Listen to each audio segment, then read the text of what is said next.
लोग यहाँ बैठे हैं, बुजुर्ग बैठे हैं, माताएं बैठी हैं, बहनें बैठे हैं, छोटे छोटे बच्चे बैठे हैं। आप सभी से पहले मैं माफी मांगना चाहती हूँ कि आप लोग सुबह से तपती धूप में बैठते हुए हम सभी लोगों को सुनने के लिए और खास करके मुझे सुनने के लिए यहाँ पे इंतजार कर रहे थे। लेकिन मैं बहुत माफी मांगना चाहूंगी, उसमें एक और चीज जोड़ना चाहूंगी।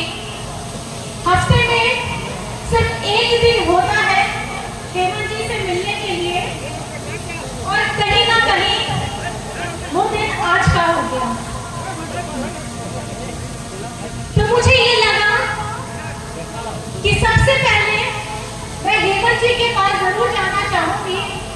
इस कीमती समय को जो हफ्ते में मुझे सिर्फ एक बार मिला है, उनकी अपनी बातों को रखना और उनके मन में जो विचार चल रहे हैं पिछले एक हफ्ते से, उनको सुनना और सुन करके आप सभी को ये मैं बताने के लिए आई हूँ कि आपका बेटा, आपका भाई,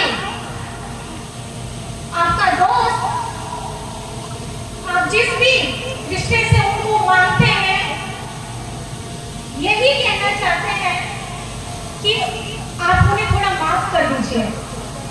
माफ इसलिए कर दीजिए कि उनका जो सोच था झारखंड में 2019 आपके जनादेश मिलने के बाद, आपने उन्हें वो जगह बैठाई, उन्हें वो टास्क दिया कि आपके हर एक वर्ग के लिए वो काम कर सके। लेकिन पिछले 2 महीने से वो जेल के अंदर है। सजा क्या है? सजा सिर्फ हेमंत जी को इसलिए दिया गया है क्योंकि वो अपने गरीब जनता के लिए काम करना चाहते थे। उनके सारे के सारे कार्यक्रम जन कल्याण के लिए होते थे। आपका कोई भी वर्ग हो, स्टूडेंट हो, महिला वर्ग हो, बुजुर्ग हो, आप अगर देखेंगे यहाँ पे पूरी लड़ी लग जाएगी सारी योजनाओं की जो पूरे झारखंड में सब जगह में फैलाई गई है। और ये सिर्फ पिछले 4 सालों में पूर्ण बहुमत आने के बाद, हमारे गठबंधन के आने के बाद और आप लोगों के आशीर्वाद के बाद ये हुआ था। लेकिन हमारे जो तानाशाह लोग बैठे हैं, केंद्र में बैठे हैं, उनको कतई पसंद नहीं आता है कि कोई भी आदिवासी, दलित, अल्पसंख्यक, वंचित समाज से अगर उभरता हुआ कोई आदमी आ रहा है और अपने झारखंड के विकास के लिए काम करना चाहता है, तो इन लोगों से बर्दाश्त नहीं होता है। झारखंड में पहले भी सरकारें नहीं है, लेकिन सबसे ज्यादा सरकार जो समय लिया है वो भाजपा ने लिया था। इनको यही डर था कि पिछले 20 सालों से इनसे कोई काम नहीं हुआ। आज एक आदिवासी मुख्यमंत्री आके बैठ गया है, अरे ये तो बोका है, इससे कुछ ना होगा। आदिवासी का बच्चा है, क्या समझ में आता है? कुछ समझ में नहीं आता। लेकिन आज पूरे गर्व के साथ मैं ये कहती हूँ कि आपका अपना भाई जिस तरह से झारखंड वो पहला राज्य है, जब कोरोना हुआ था तो इसी मुख्यमंत्री ने, इसी आपके बेटा ने हमारे अपने मजदूरों को दूसरे राज्यों से ट्रेन से, बस से, हवाई जहाज से उस वक्त लेकर के आया जब हमारी केंद्र सरकार ने जितने मंत्री बैठे थे, जितने किसी ने भी आगे बढ़कर नहीं काम किया। ये वो व्यक्ति है, ये वो बेटा है जिसने सिर्फ हमारे यहाँ के देश, हमारे झारखंड के लोगों के लिए, जिसके बारे में सोचने वाले लोग सिर्फ एसी के कमरों में बैठते हैं। कोरोना के समय सबने खिड़की दरवाजे बंद कर लिए, फेसबुक, ट्विटर ऑन हो गया, इंटरनेट की मात्रा तेज हो गई, फ्री का डेटा बढ़ने लगा। किस लिए? अरे कोरोना ना हो जाए, भीषण बीमारी है, दूरी बना के रखिए। लेकिन आपका अपना बेटा अपनी जान जोखिम में डालकर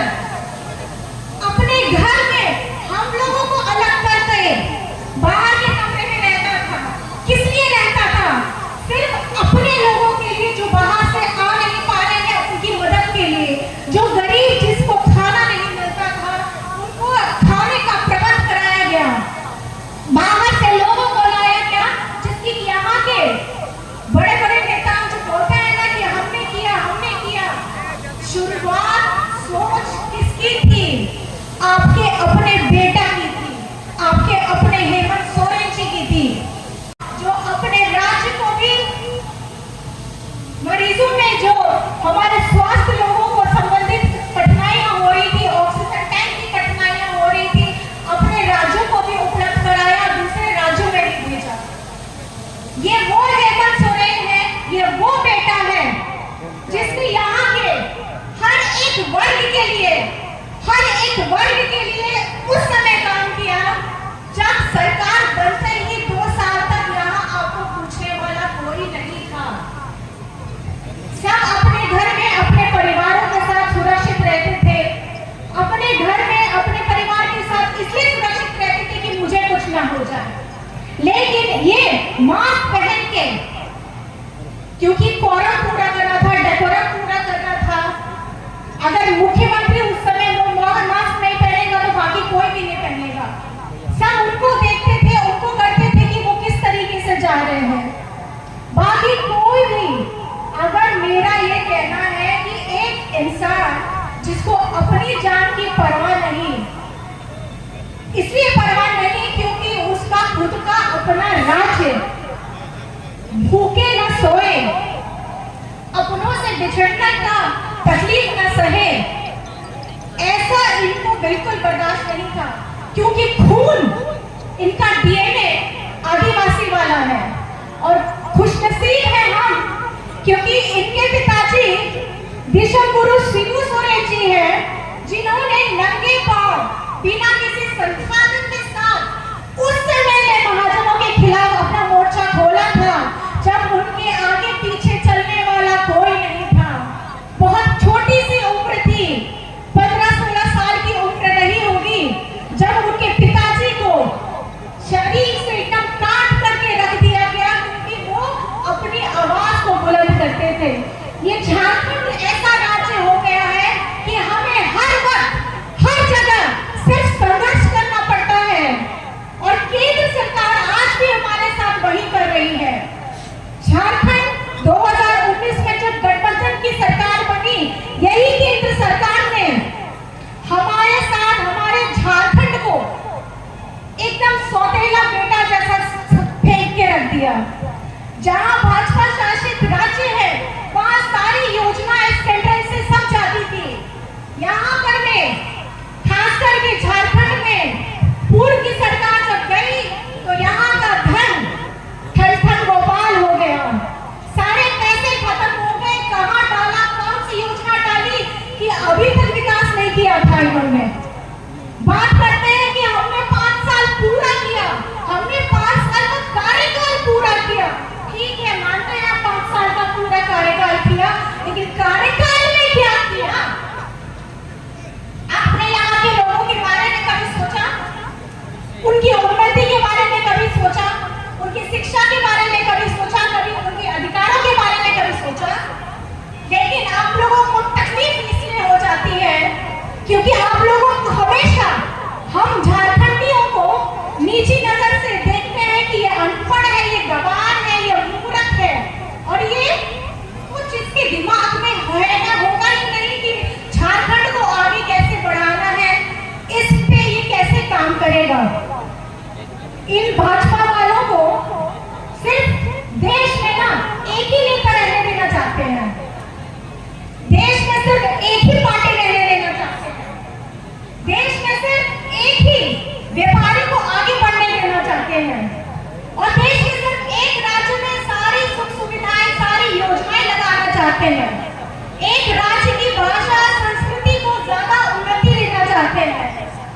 लेकिन यही एक रट लगाने वाले लोगों को हमारे इस देश में एक समान न्यूनतम मजदूरी लगाने में दिक्कत है, एक समान शिक्षा उपलब्ध कराने में इनको दिक्कत है, एक समान नजर से इस देश के सारे राज्यों को देखने में दिक्कत है, और साथ ही साथ हमारे जितने अधिकार हैं, जितने हक हैं, उनको एक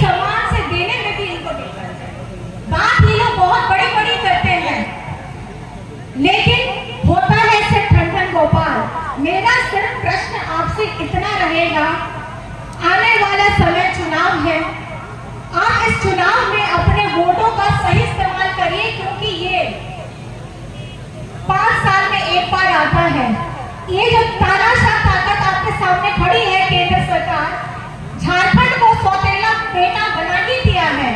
अगर ये फिर आएगा, बीजेपी केंद्र में फिर आएगी, अगर आप बीजेपी के नेताओं को यहाँ से जिताएंगे तो झारखंड फिर भी इन लोग पिछड़ा करके रखेगा, क्योंकि झारखंड को इन लोगों को प्यार नहीं है। यहाँ के झारखंडियों से इन लोगों को नफरत है। ये लोग चाहते नहीं है कि झारखंड का कोई भी बच्चा बाहर जाकर के पढ़े। इन लोगों को बिल्कुल पसंद नहीं है कि हम लोग सम्मान के साथ, स्वाभिमान के साथ इनकी आंखों में आंखें डाल करके बात करें। इन्हें कतई पसंद नहीं है।